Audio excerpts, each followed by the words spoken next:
మదనపల్లి ఘటన తరహాలోనే ఇరిగేషన్ శాఖలో ఫైల్స్ దహనం చేశారన్న మంత్రి నిమ్మల రామానాయుడు వ్యాఖ్యలకు మాజీ మంత్రి అంబటి రాంబాబు కౌంటర్ ఇచ్చారు.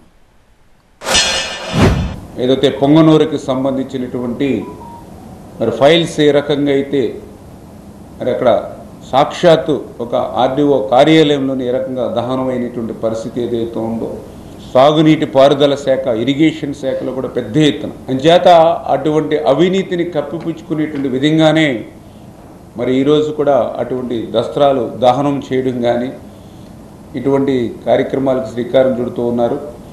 మరి వీటన్నిటి మీద కూడా మేము కూడా సమగ్రమైనటువంటి దర్యాప్తు చేసి ఎవరైతే బాధ్యులు ఉన్నారో వాళ్ళందరినీ కూడా కఠినంగానే మేము శిక్షించేటువంటి విధంగా, ఎందుకంటే మా దృష్టి కూడా చూసాం 5 సంవత్సరాల్లో మరి యొక్క అంచనాలను కూడా పెంచి వాళ్ళు ఏదైతే టెండర్స్ని పిలిచినటువంటి పరిస్థితి కానీ ఏవైతే ఉన్నాయో ఇవన్నీ కూడా 1 by 1 ఒక్కొక్కటి కూడా మేము కూడా దాన్ని ఐడెంటిఫై చేస్తూ ఉన్నాం.